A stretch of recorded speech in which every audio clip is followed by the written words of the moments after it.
우리의 주변이나 앞서간 사람들의 삶을 보면서 추천하고 싶은 그런 삶이 있는가 하면 추천하고 싶지 아니한 삶이 있습니다. 근데 요즘 코로나 바이러스로 참 힘든 시간을 보내고 있는데 이때를 이용해서 자기 이익을 챙기려는 사람들이 많이 있습니다. 어저께 제가 뉴욕 타임즈에 실린 기사를 보니까 테네시 주의 그 차타누가에 살고 있는 형제가 매트 앤 노얼 콜빈이라는 형제가 3월 1일 코로나 바이러스가 확산된다는 뉴스를 보자마자 손 세정제, 우리 그 핸드 세니타이저죠, 이것을 사재기 시작을 했습니다. 테네시부터 켄터키까지 1300마일을 유호를 몰고 다니면서 월마트, 홈디포, 스테이플스, 달러트리 등 업소에 있는 모든 세니타이저를 다 사모았어요. 그리고 아마존에 이것을 올려서 한 개당 8불에서 70불까지 팔았습니다. 엄청난 이익을 챙긴 거죠. 그랬는데 이 사실을 감지한 아마존에서 또 나중에 이베이도 같이 조인을 했습니다. 그가 파는 모든 것을 금지시켰어요. 이 사실을 알려주면서 현재 그가 가지고 있는 손세정제 17,700개가 남아있는데 어느 곳에서도 팔 수 없게 되었다고 하는 그런 기사였습니다. 이와 같은 일이 미국에서만 일어날까요? 그렇지 않습니다. 한국에도 있습니다. 더 정확하게 말하면 지금 우리 곁에도 이 현상을 볼 수가 있습니다. 마켓에 가보십시오. 생필품이 동일하지 않습니까? 선반이 텅 빌 정도로 웬만한 품목들은 다 사라지고 말았어요. 왜 이런 현상이 일어날까요? 나만 살겠다고 하는 이기심의 발로가 아닌지 모르겠어요. 아니면 불필요한 패닉이 가져온 이상 심리 현상이라고 할까요?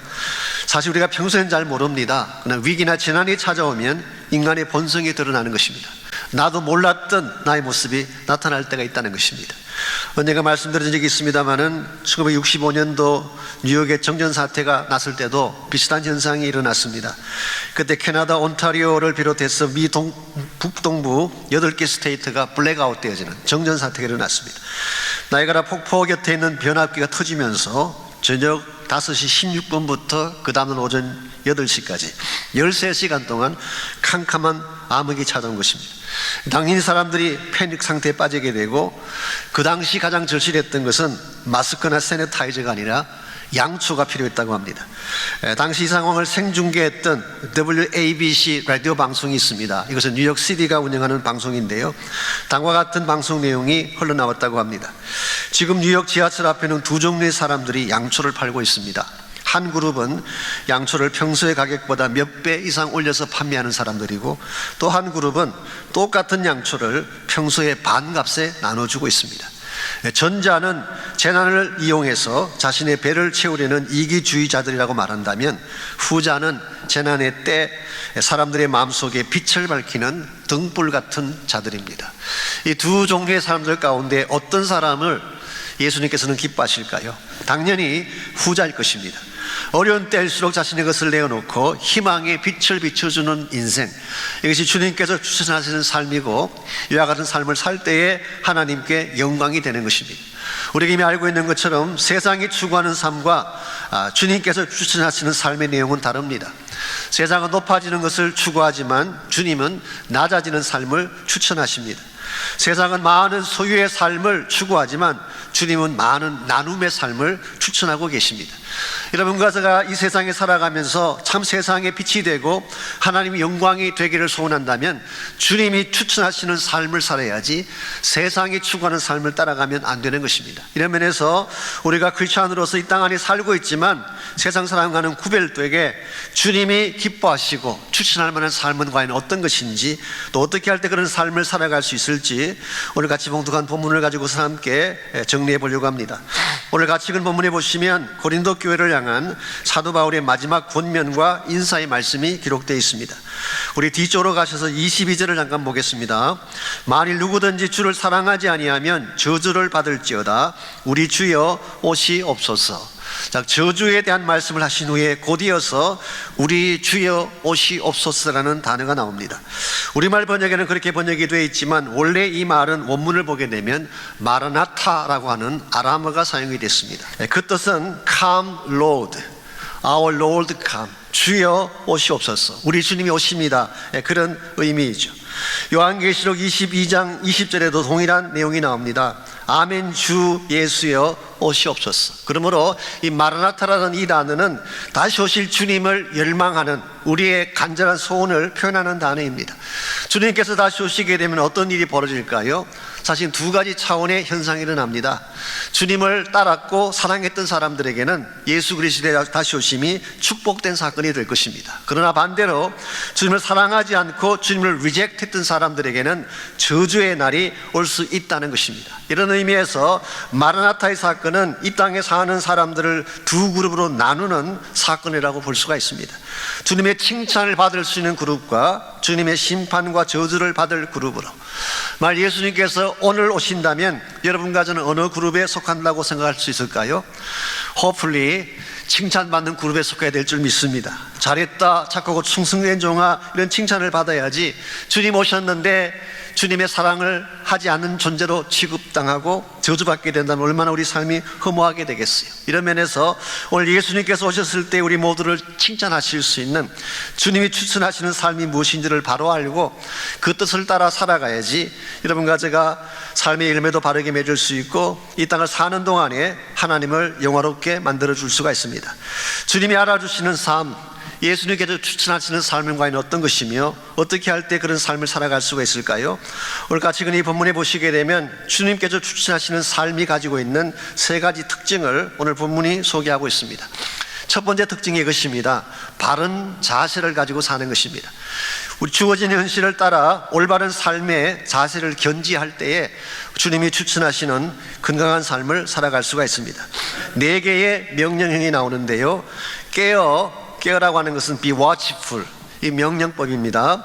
믿음에 굳게 서서 stand firm in faith, 믿음 가운데 굳건하게 서라. 남자답게, 우리말 번역은 부사처럼 번역을 했지만 실제로는 동사입니다. act like man, 남자처럼 행동하라. 우리 킹제임스 버전은 be brave, 용감하라, 그렇게 번역하기도 했어요. 네 번째로 강건하라, be strong. 자, 이 4가지 명령은 윌리엄 바클레이에 하면은 사실은 군대에서 사용하는 용어라고 합니다. military background. 이 군대에서 군사들을 동원하고 그들을 독려할 때 사용했던 동일한 단어를 바울이 인용한 것입니다. 그래서 오늘 본문을 이렇게 좀 의역해서 설명할 수가 있습니다. 보초병처럼 널 깨어서 경계하고 be alert. 적군의 공격 앞에는 한치도 물러서지 말아라. stand firm, not yield, even an inch. 한 인치도 물러서지 말아라. 전투 시에는 영웅처럼 용감하게 행동하라. Play a hero's part. 그리고 잘 무장된 군사처럼 너희 왕을 위해 강한 군대가 되어서 싸워라. Be strong to fight for your king. 오늘 본문의 말씀은 사실은 세상을 향해서 투쟁할 것을 강조하는 말입니다.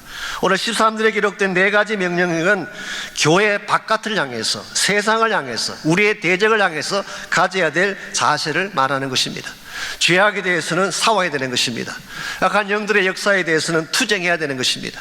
악한 공격이 우리를 쳐들어올 때는 경계를 흐트리지 아니하고 영웅처럼 용감하게 싸워서 하나님의 영광을 선포하라, 그런 뜻이에요. 이와 같이 outsiders, 바깥에 있는 사람들에 대해서는 군대처럼 행동하라고 말한 반면에 14절을 보시게 되면 insiders, 안에 있는 자들을 위해서, 저 공동체 안에 있는 우리 곁에 있는 동지들을 향해서는 뭐라고 권면하고 있나요? 모든 일을 사랑으로 행하라. Do everything in love. 이것도 역시 명령형으로 되어 있습니다. 가까이 있는 사람들, 신앙 공동체에 있는 사람들에 대해서는 사랑으로 품고 세워주라, 그런 뜻입니다. 오늘 여러분과 제가 이 본문을 잘 이해해야 됩니다. 우리는 싸워야 될 대상에 대해서는 강하게 싸워야 돼요. 불의한 것에 대해서, 죄악에 대해서, 악한 영들과 원수 마귀에 대해서는 군대처럼 강력하게 싸워야 되는 것입니다. 근데 반대로 정말 품어야 될 사람들, 연약한 지체들, 실패한 사람들, 상처받고 좌절 가운데 있는 사람들은 우리가 사랑하고 품어서 세워줘야 되는 것입니다. 근데 가끔 보게 되면 이것을 반대로 하는 경우가 있습니다. 싸워야 될 세상은 사랑하고 죄와 불의는 잘 용납하면서 교회만 나오면 싸우는 분들이 계세요. 교회가 만만해서 그런지 모르지만 교회만 나오면 전투적인 분들 가끔 보잖아요. 사사건건 따지고 시비를 거는. 이 가정도 마찬가지입니다. 바깥에 나가서는 천사같이 친절한 사람이 집에만 들어오면 난폭해지는 경우가 가끔 있죠. 진짜 사랑해야 될 대상은 자기 부인인데, 자기 자녀들인데, 그들에게는 상처를 안겨주면서 세상 사람들에게는 나이스하게 대하는 사람들이 있어요. 이 문제가 있는 것입니다. 오늘 여러분과 제가 건강한 바른 크리스찬 삶을 살기를 정말 원한다면 이 싸움의 방향성을 바르게 정해야 되는 것입니다. 정말 싸워야 될 대적에 대해서는 강한 군대처럼 싸워야 되지만, 내가 품어야 될 사람들은 사랑으로 덮어야 되는 것입니다. 우리는 이 사실을 잘못하기 때문에 소중한 사람들을 지키지 못하고 상처를 안기고 오히려 아픔을 안기는 케이스가 사실은 있습니다. 그러나 참된 사랑을 가질 때 여러분의 자녀도 보호할 수가 있게 되고, 여러분의 가정도 지킬 수가 있게 되고, 한 걸음 더 나아가서 진정한 차원의 변화의 축복도 누릴 수가 있게 되는 것입니다. 제가 지난 주간 이메일을 통해서 어떤 분이 보내주신 또 글을 한 개 보게 됐는데요, 참 귀한 내용의 감동적인 스토리였습니다. 그 글을 쓰신 분이 사실은 은퇴하신 교수님이신데요, 이분이 6.25가 터졌을 때 초등학교 학생이었다고 합니다. 그래서 인민군이 서울을 점령할 때 아버지는 한강을 건너서 남쪽으로 내려가고 어머니를 부탁한다 한마디 말씀하고 남쪽 내려가셨어요. 그리고 어머니와 본인, 초등학교 다니는 본인과 5살 난 여동생, 그리고 젖먹이 동생, 이 두 동생과 자기하고 어머니만 남겨놓고 아버지는 떠나가신 것입니다. 근데 그 당시가 얼마나 어려운 상황입니까? 더구나 인민군에 점령하 있기 때문에 숨조차 쉬기 쉽지 않은 상황인데 먹을 것이 없었어요. 아무리 찾아도 먹을 거리가 없는 것입니다. 그래서 남쪽으로 내려갈까 해서 시도를 했지만 결국 실패하고 다시 돌아옵니다.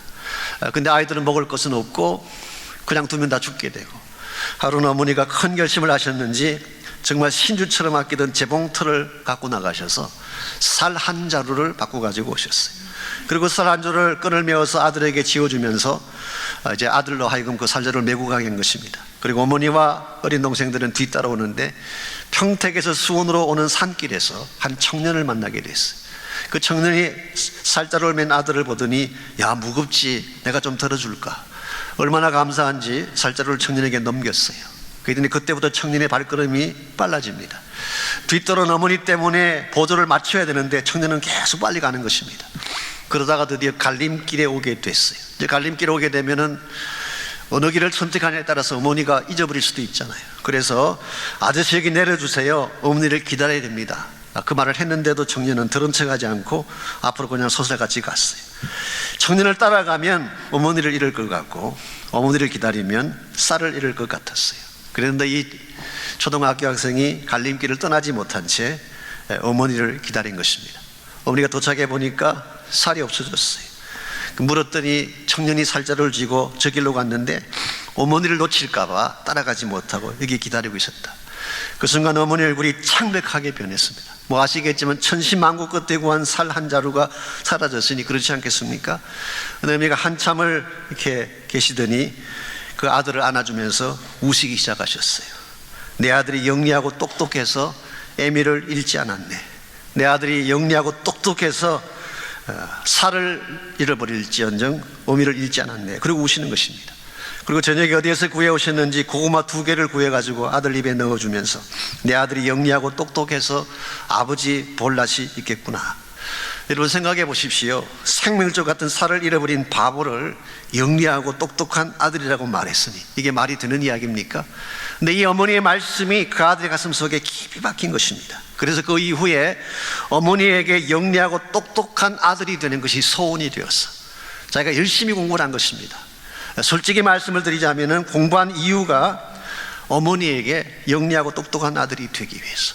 그 결과 인류고등학교를 들어가게 되고 서울대학교를 졸업하게 되고 나중에 서울대학교 교수를 역임하다가 은퇴를 하시게 되셨어요. 이분이 박동규 교수라고 하는 분이시고 그분의 아버님이 박목을 시인입니다. 그러므로 참 귀한 가정의 귀한 아들의 스토리, 어머니의 스토리죠. 참된 사랑이 있으면 실패한 경우이라도 일어서게 할 수가 있어요. 참된 사랑은 잘못된 것도 다시 새롭게 창조해서 만들 수가 있는데, 이 사랑이 없게 되면 모든 것을 다 버리게 되는 것입니다. 이런 면에서 정말 우리 그리스도인들이 갖춰야 될 덕목 가운데 가장 소중한 것은 사랑이라고 하는 것을 갖추는 것입니다. 우리가 세상이 삭막하다, 험악하다 그렇게 말을 하지만 정말 우리 마음속에 하나님 우리를 사랑하신 것처럼 어떠한 경우에도 우리 자녀를 사랑하고 우리 가족을 사랑할 마음을 품고 살아가게 된다면 우리는 그 자녀를 이렇게 세울 수가 있고 가정을 세울 수가 있는 것입니다. 이런 면에서 주님이 추천하는 바른 삶을 살아가려면 이 바른 자세를 가져야 되는데, 세상과 악을 향해서는 투쟁을 해야 되겠지만 사랑해야 될 대상을 향해서는 사랑하는 자세가 필요한 것입니다. 두 번째로 바른 역할이 필요합니다. 우리가 이 세상 가운데서 바른 역할을 해야지 하나님이 기뻐하는 온전한 삶을 이룰 수가 있는 것입니다. 15절에서 18절까지를 보시면은 고린도 교회를 대표했던 세 사람의 이름이 등장하고 있습니다. 15절에 먼저 보시면은 스데바나라는 사람이 나오죠. 스데바나. 형제들아, 스데바나의 집은 곧 아가야의 첫 열매요 또 성도 섬기기로 작정한 줄을 너희가 아는지라 내가 너희를 권한다, 그렇게 말씀하셨어요. 여기 나오는 스데바나는 아가야의 첫 열매라고 했습니다. 아가야는 고린도를 말하는 것이죠. 근데 사실 정확하게 말하면 스데바나 본인은 사도행전 17장 34절에 의하면 아테네에서 바울의 복음을 듣고 개종했을 가능성이 많습니다. 많은 성경 주석가들이 그렇게 해석하고 있어요. 바울이 아테네에 들어갔을 때 교회를 개척하는 것은 실패했지만 그의 말을 심각하게 들었던 사람들이 나옵니다. 그들 중에 한 사람이 스데바나였을 가능성이 많습니다. 그러고 나서 바울이 고린도로 들어올 때에 스데바나가 바울을 따라서 고린도로 함께 오게 되고, 그리고 자기 가족들에게 복음을 다 전함으로써 스데바나의 집 전체가 다 예수를 믿는 가정이 된 것입니다. 그리고 나서 스데바나의 그 하우스가, 그 집이 사실은 고린도 교회가 됐어요. 쉽게 표현하면은 이 스데바나라는 사람은 고린도 교회 창립 멤버라고 할 수가 있습니다. 그리고 자기 가정에서 교회를 시작했으니 얼마나 그분의 역할이 큰 역할입니까? 보편적으로 이런 경우에는 교회가 좀 성장하든지 커지게 되면 목에 힘이 좀 들어가요. 교회 주인 노릇 하려고 하는 것입니다. 나중에 온 사람들 위해 군림하게 되고, 이 시대는 아니지만 요즘 시대를 비유하자면은 심지어 사역자들이 마음에 안 들면 바꾸고 나는, 이것이 바로 권세를 가진 사람이 가지고 있는 보편적인 모양이죠. 그런데 오늘 15절 말씀 보니까 스데바나는 그렇게 하지 않았어요. 이와 같은 위치에서 고린도 교회를 세우는데 가장 큰 공을 세웠음에도 불구하고 성도 섬기기로 작정한 자라고 표현하고 있어요. 17절을 계속 보시면은 또 다른 두 사람이 나옵니다. 그 두 사람은 버도나도와 아가이고라고 했습니다. 아마도 이 사람들은 노예 출신이었다가 예수님 믿고 교회 지도자가 됐을 가능성이 많습니다. 그분들의 이름이 그것을 반영하고 있기 때문이죠.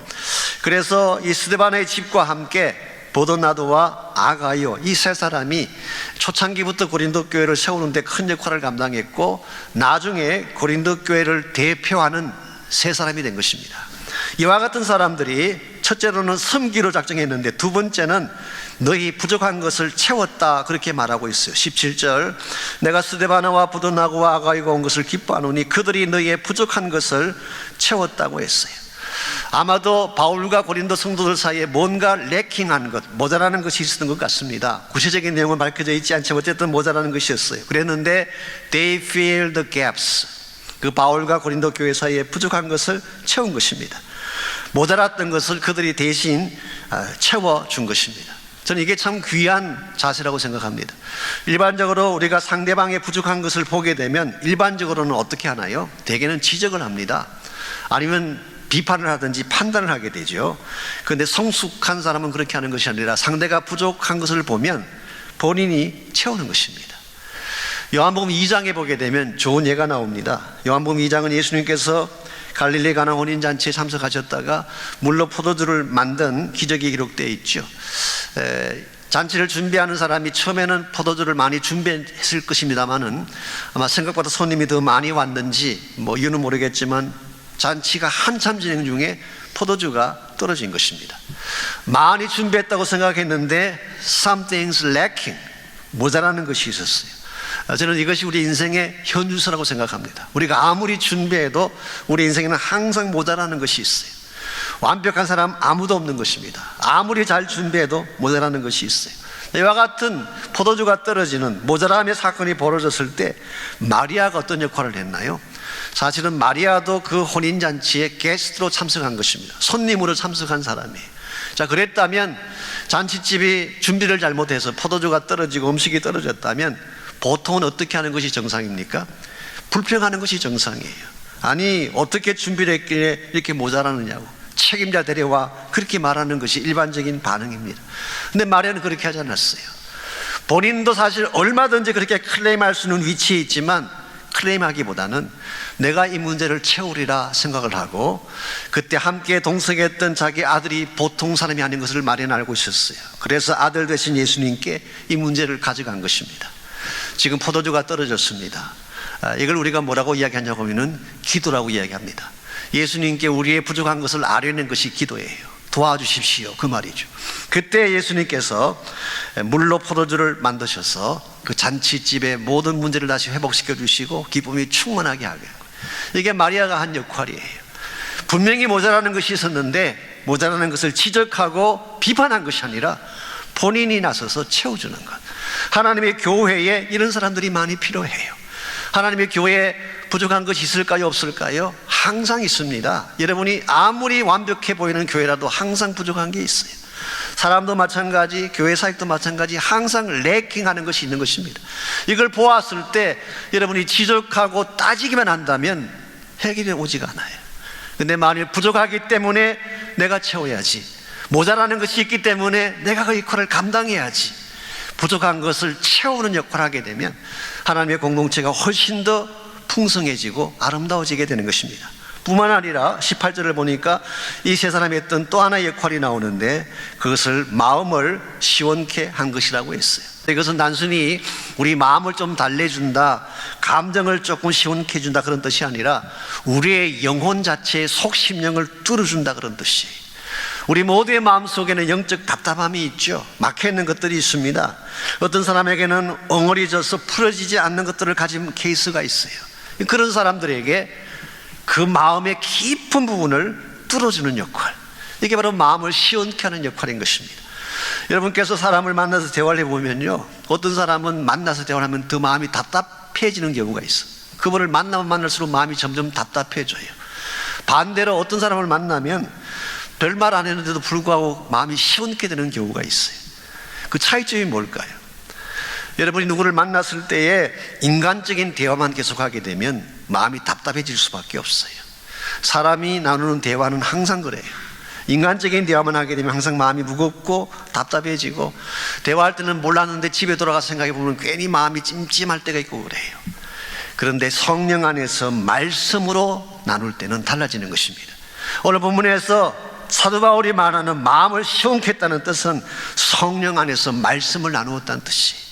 오늘 여러분과 제 삶 가운데에 문제도 있고 모자람도 있고 막힌 것도 있을 때에 진짜로 그 사람에게 하나님 말씀을 바로 잘 전가하고 성령 안에서 축복함으로써 그 마음이 생수로 넘치게 한다면 얼마나 공동체가 더 아름다워지고 열매가 극대화되겠습니까? 이런 면에서 우리가 하나님 앞에 인정받고 하나님이 추천하실 만한 건강한 인생이 되기를 정말 원한다면 우리의 자세도 바로 돼야 되지만 우리 역할도 바로 돼야 되는 것입니다. 섬기는 역할, 채우는 역할, 막힌 것을 뚫어주는 시원하게 하는 역할, 이와 같은 역할들을 감당하게 된다면 여러분 가정이든 교회이든 혹은 여러분의 일터이든 많은 사람들이 변화를 받고 좋은 열매를 맺게 될 것입니다.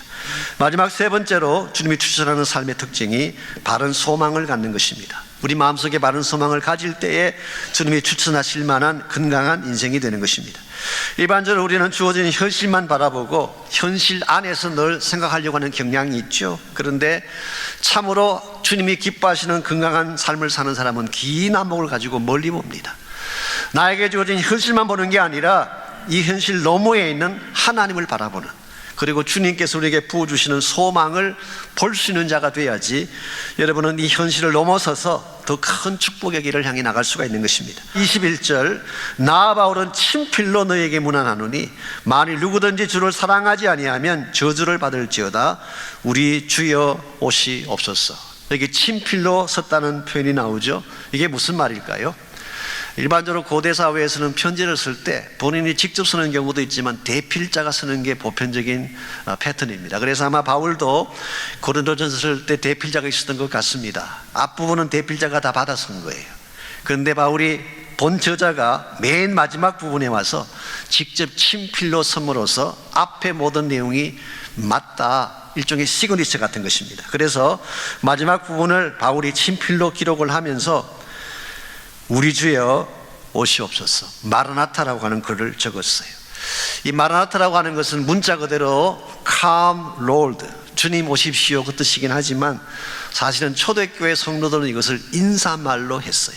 그들은 만날 때마다 인사말이 마라나타였었어요. 우리는 보통 만나면 인사말이 뭔가요? 밥 먹었냐, 뭐 밤새 안녕하냐, 미국 사람들은 하이 그렇게 인사를 하는데 초대교회 성도들은 만나면 마라나타 그랬어요.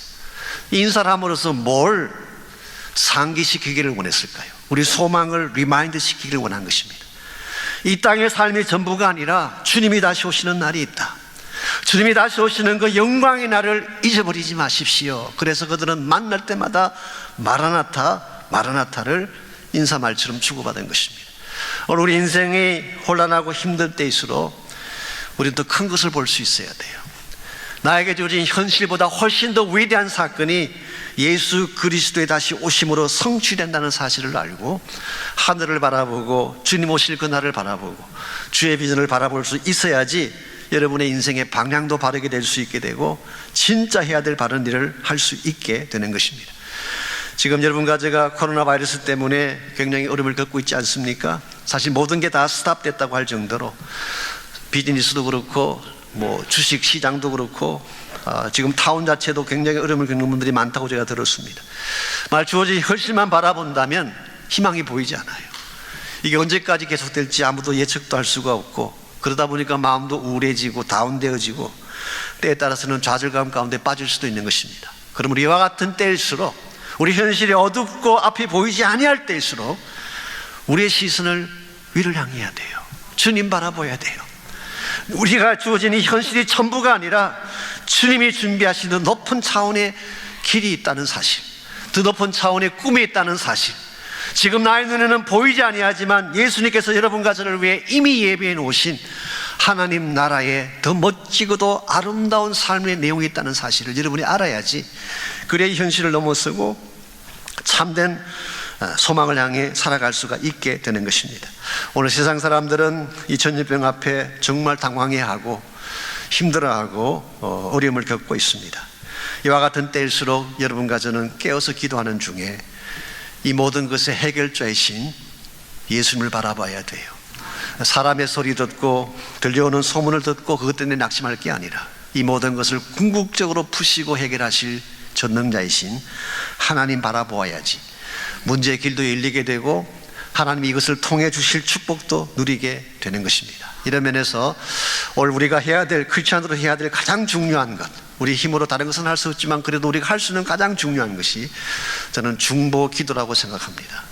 어려운 때일수록 성도님들이 하나님의 보좌 앞에 나가서 중보하며 기도해야 돼요. 이 국가를 위해 기도해야 됩니다. 미국을 위해 기도해야 돼요. 정치가들을 위해 기도해야 돼요. 학교를 위해 기도해야 돼요. 우리의 가정, 우리의 자녀들을 위해 기도해야 돼요.